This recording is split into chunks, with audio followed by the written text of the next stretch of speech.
3,500 delegates to the Inter-Parliamentary Union, a body of the United Nations that is meeting in Kampala for a week starting Saturday. The guests have started arriving already. Madam Speaker, the big question is about democracy and governance. There are many people who believe that if you fix democracy and governance, then the others fit in quite easily. What's your view about this? I have taken that into account. On my delegation for the IPU this time, I have 12 members. They are interim members and the opposition members. And by the way, in setting up the organizing committee, I gave responsibilities to everybody. I did not take into account just the parties. For instance, the chair of accommodation is Honorable Kumu, member of FDC. Hogan. Yes. The chair for media and publicity is Honorable Dr. Baiga, member of the DP. Before Nabonabila started working, she was the chair of entertainment and excursions, member of FDC. Did you remove her after she started working? No, she doesn't come to the meetings. No, she doesn't have the meetings. Elijah Cooper is the chair of invitations and receptions arrivals, member of FDC. Commissioner Domo is the chair of transport, NRM. Commissioner Variomusi, chair of the budget, NRM. Commissioner Chalia Vintu, chair of the conference management, NRM. So, for me, I'm practicing democracy. And in the first standing committee, all of them will be represented. So they will also be in the second standing committee and also in the third standing committee. And in the first standing committee, they are going to discuss issues of democracy and good governance. So they are represented. What more can I do? I think I've given them the forum. It's now up to them to go and speak and learn from their colleagues. A new opinion poll released yesterday and published in the newspapers today says that Ugandans, 74% of Ugandans say they are dissatisfied with the direction the country is taking and are rather pessimistic. When you have these delegates coming to Kampala and you're trying to showcase the country, how do these contradict, findings like this contradict? No, I read that article. What is the direction they are worried about? Is it the social direction? Is it the political direction? Is it the economic direction? They didn't even say. What is the barometer about? Yes. Afrobarometer is rating satisfaction on the performance of the economy, social political issues. I didn't capture that in the write-up. It didn't come out. I'd like to know from you, one of the other issues you address yourselves to is sustainable development. What role is Parliament of Uganda playing, particularly to that?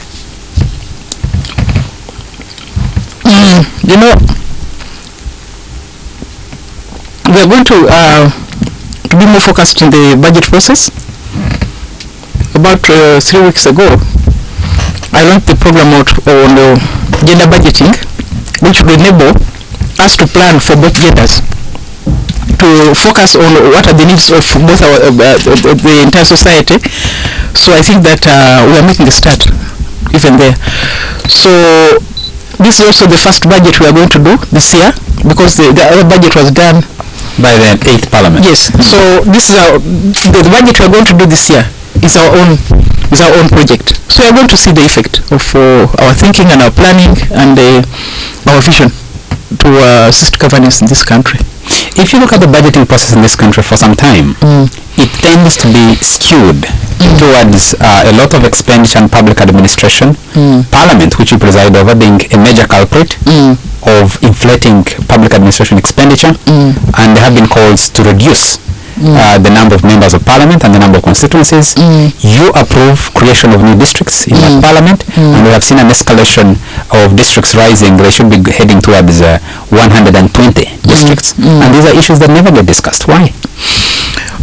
I wish you could ask that to the people of Uganda, who each time they see the president, they make those demands. You represent the people of Uganda, and you debate for them. If they could stop asking, we would also object. Are you providing leadership? What do you want us to do? The people say this place is difficult to administer. I've traveled in this country. There are places you drive for hours and hours. And so, my God, I went to Kadaga. I drove for 9 hours. I thought I was lost. So when I stopped, I told my driver, I think we need to check where we are. Have we arrived? They said, no, you have not yet arrived in Kadaga. So I said, how long does it take a district councillor to go to Fort Portal for the meeting? He said, you need at least 3 days in order to go for a district council meeting in Fort Portal. There is a case for... Kitagwenda meets in Kamunge, Madam Speaker. No. That was then. Before, when they were still in Fort Portal, they used to be Toro. Kitagwenda was part of Toro. So I asked, because I said, really? I said, how does a district councillor from this side reach Fort Portal? They said, you need 3 days. Is that democracy? I need money to go and sleep in a hotel. So there are cases where you need to give people services very close to where they are. Do you really believe that creation of these tiny districts all over the country has actually resulted in improved service delivery? There are people who believe it has ballooned the cost of public administration expenditure. Rather than create a district for that councillor, you needed to create a road for them because you need 3 hours to drive from Kampala to Fort Portal to attend a meeting. Democracy is not cheap. Democracy is not cheap. And I think that there are places where you feel really we must give this their own administration. I think for you never leave Kampala. You sit here. No. I think you only sit here. You don't go beyond Kampala. I the case across the country. No, I don't. Where do you go, for instance? I go to Fort Portal, I go to Bula, I go to Mbale, I go to Masinga and Hoima. But you're going to the headquarters. No. You don't go to the end of the country. There is a case for it. So for me, if people could stop asking, we shall also stop giving.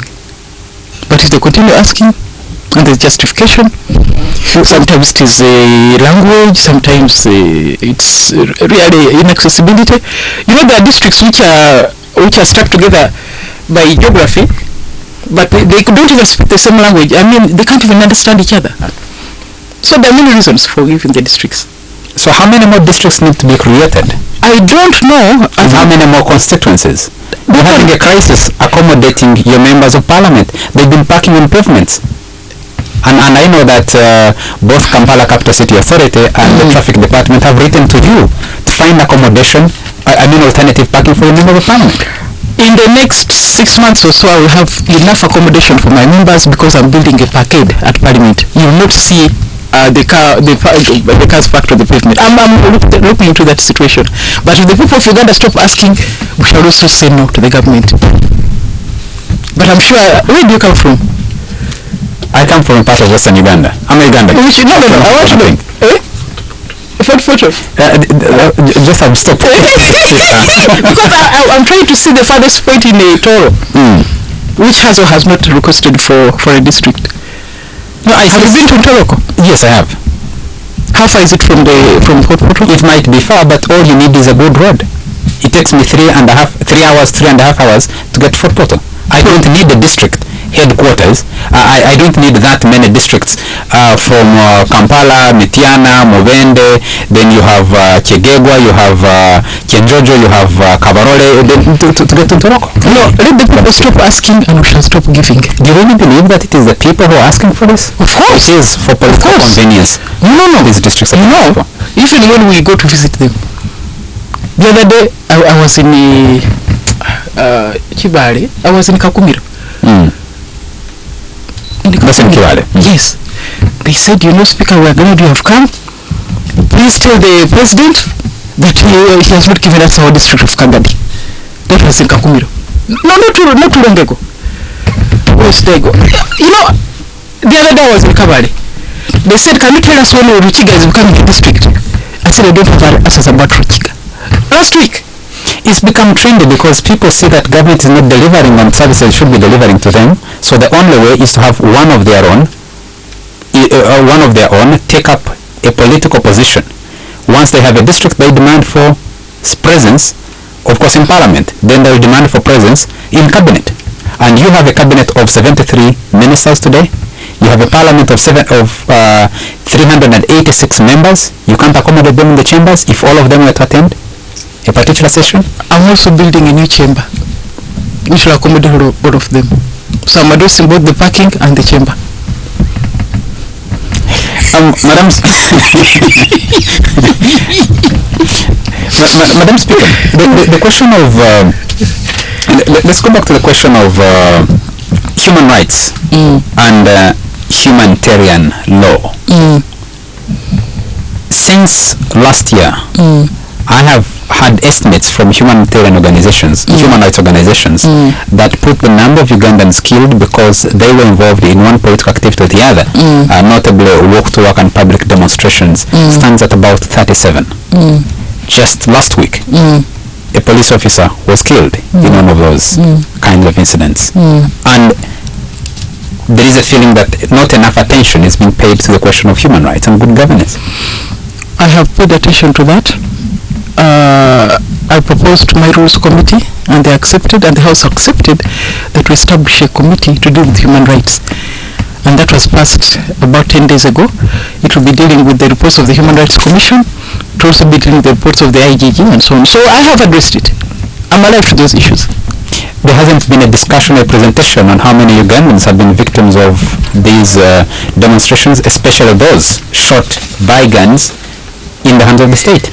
Well, I cannot solicit for the information. If members want to bring it, they can bring it. I can solicit. I cannot solicit for information from them. You're also a member of parliament. I am. Beyond being a speaker, you're also a member of parliament. Yes, but I have 300 people who have the time to bring the issues they want to be discussed. My work is to give them time on the order paper. Let me take a message from some messages from some of our listeners. Frank Bogere says, Charles, firstly, we're very proud of this 9th parliament so far. Their level of objectivity is high, more so as a Musoga. I cannot hide my happiness in seeing a fellow Musoga doing such good work. I believe the IPU is important for us as a country, especially in tourism. Let my beloved speaker just ensure that this conference does not turn out like the Chogam corruption scam that happened. We will be very disappointed if that happens, because we have a lot of belief and confidence in Madam Kadaga. What assurances are you giving on proper accountability and fighting corruption in hosting this conference? First, I want to say that we started early. We started working about 5 years ago on planning and also budgeting. Whatever money we are spending was budgeted for 5 years ago, with a view, as I've told you earlier, one, to host the conference, but also to equip Parliament. Secondly, I have been very strict on the issue of the PPDA. I've been very, very strict on that one. Everybody must comply with the PPDA. So we have a contracts committee who deals with the procurements. I just want to assure my Musoga that I will not let you down. Listener Angwadia Howard says, Honorable, I appreciate your work, and I believe come 2016 you're given a chance to prove yourself for first woman president. The 9th parliament is unique because of your neutrality. Thanks and God bless you. Can you respond to that? You are being given blessings in Kawale just last week and being endorsed for woman president, first woman president. Let's discuss that after a short commercial break. It's live, it's hot, provocative, and digs deep into the